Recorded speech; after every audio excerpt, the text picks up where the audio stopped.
So if you remember our last video, we were at the pull apart with Austin from the Junkyard Jet Crew hunting out a good 360 Magnum. Here it is. So this is the motor that we determined, we looked at a couple of them, and this is the one that we determined was probably our best bet. But before I get into what I want to talk about with this, I got to give a shout out to Austin, because as far as I'm concerned, Austin has paid his dues. His man card has been punched. He went back there the next day, that's Sunday. It's 90 degrees, crazy humidity. He went there by himself with a bunch of hand tools and liberated this thing all by himself. Good going, Austin. Now, it's one thing to like talk about this stuff and dream about it and scheme about it and all this other stuff, and it's another thing to go out there, embrace the suck, lay in there and get it done. He got it done, right? All the respect in the world for our man. Comments on that video. There were a lot of comments on that video, and let's go through a couple of them. The first is that a bunch of you noticed that we walked past a van that probably had a 360 in it, and we didn't even look at it. Why is that? Why didn't we look at it? Because of the dynamics of pulling an engine at the pull apart. There's no cherry pickers or anything like that. You use an overhead rolling, like a scaffold type of deal with a come along on it.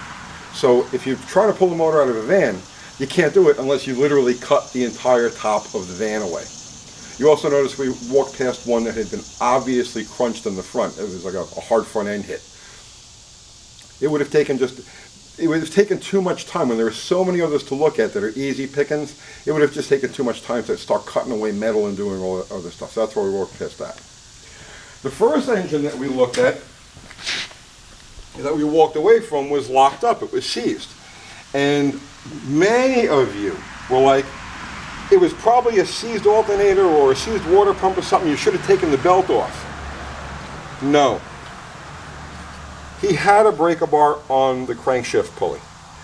If one of these belts happened to be seized, there would have been some movement, even just a couple of thousandths of an inch. You would have seen some movement, because the belt is rubber, obviously, right? So the belt is going to give. There would have been some movement one way or the other that would indicate that the crank is free, but something is binding it. So that's why we didn't bother taking the belt off.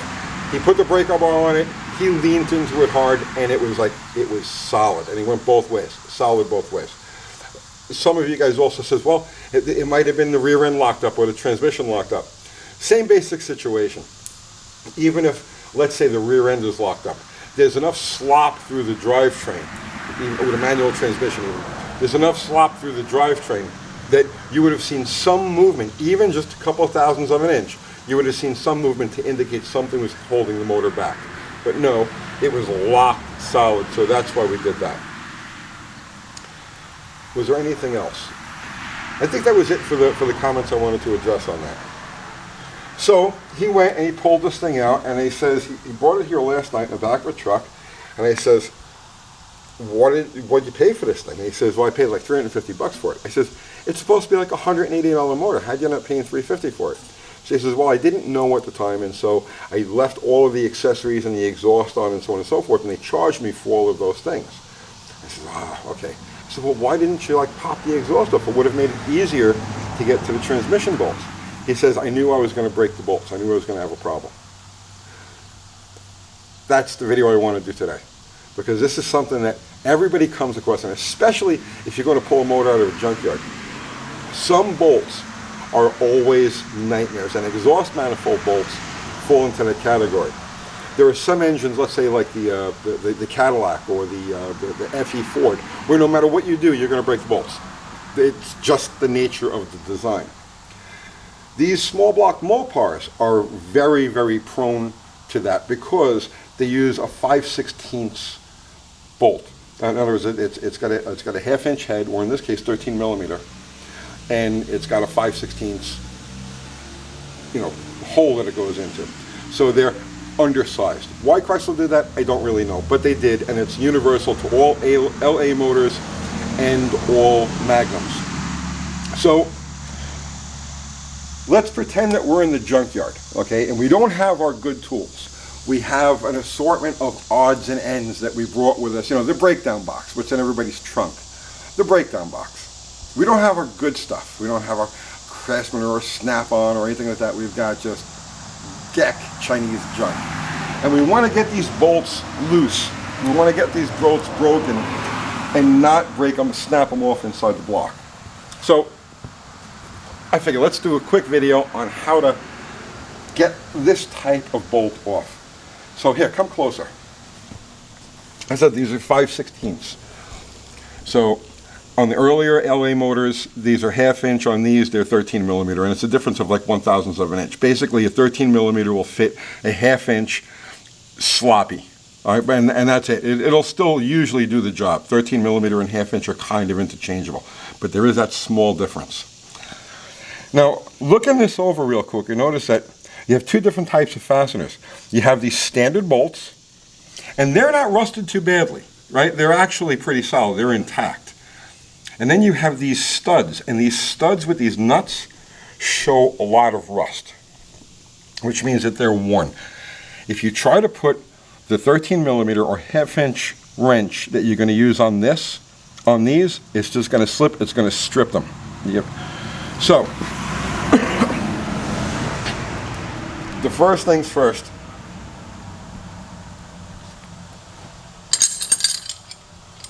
the 13 millimeter, I want to talk about this before we do anything else.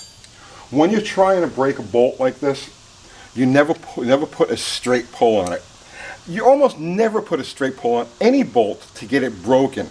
To break a bolt, you always want to use the palm of your hand and give a couple of whacks. Basically, you're becoming a human impact gun, and that's how an impact gun works.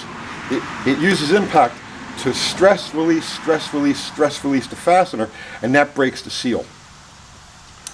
On something like this, if you try to do that, you try to palm it, what's happening is, if you just watch the action here, as I hit the ratchet with my palm, it's coming off in different directions. It's trying to pull it diagonally instead of a straight pull. So when you're trying to break a particularly difficult fastener, you want to use the shortest socket as possible. You want to use a 6-point and not a 12-point, because a 6-point is obviously going to grab more surface area than a 12-point bolt. But you want to use a short socket that'll get the ratchet close. It reduces the amount of angularity that's going to happen as you apply torque to the wrench. For breaking bolts like this, unless it's absolutely impossible to get at it with a box wrench, I never use a ratchet. So here's our cheap Chinese hardware. And what we have here is we have a Chinese 1/2 inch or rusty, wore out, oh, this one's Taiwan, okay. So it's a step above Chinese, it's Taiwanian. And then we've got our made in China, right? Okay, so obviously bottom of the barrel stuff. We want to break these bolts using the worst of the worst. So now we said that these are 13 millimeter and the 1/2 inch is just a hair smaller than 13 millimeter. So it'll fit, and it'll fit a little more snugly than a 13 will. But even though it fits snug, there's still a bunch of play. The perfect wrench to use for this is a 1/2 inch 6-point. But this is the one that we just grabbed as if it was laying in the bottom of our breakdown box. So this is the one we're going to use. So we want to break this bolt. Let's start with this one over here. We want to break this bolt. You get the wrench on there, hold it square, hold it down hard with your thumb or whatever thing you can get in there. And, well, that one was really easy. Good God. Okay, that one doesn't count. That one was literally finger tight. Let's try this one. Hopefully this one. Again, holding it down steady. Okay, that one broke easy. All right, but that's how you break these things. Let's go to these. Okay. So this one here is spinning off. This one is rusted smaller than the others. Okay. And this one we got broken. So now we have 3 bolts that we have issues with. And that's where it's 13 on one side, 12 on the other, this particular combination wrench. So we're going to have to force this 12 millimeter down onto that head. You see how that's going on there? It's because the head of the bolt is rusty, and when it's rusty, it's soft. So I've actually managed to tap this 12 millimeter 12 point Wouldn't be able to do this with a 12mm 6-point, but the 12-point snugged on there. So let's see if we can break this. And there we go. Okay, so that one's broken. Now, we're going to try to accomplish the same thing on this. This one can't be tapped on because it's got this stud. Well, I mean, I guess it could be tapped on, but not conveniently. So we're just going to work this wrench down onto the bolt, the head of the bolt, to where we know it's pretty much bottomed. And that one's broken. I'll do the same to this one.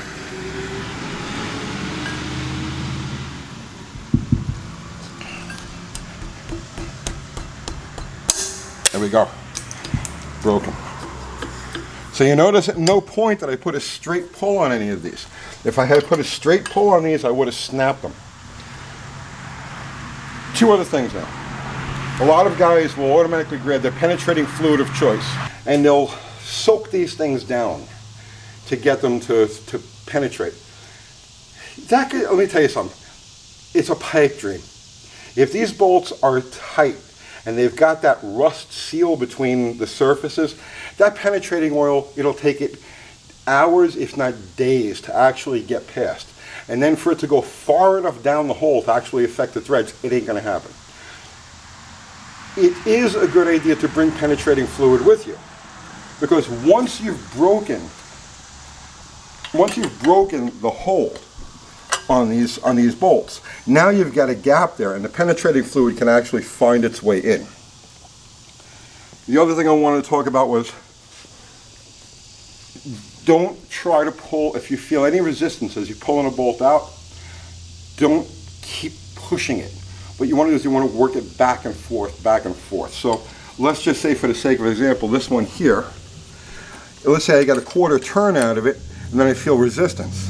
If I keep going, I'm going to pull the threads out. I'm going to make a mess of myself, because it's just as bad as having a drill and you have to do the same like Healy coil thing if you tear the threads out as you would if you had to drill and you didn't get it exactly centered, right?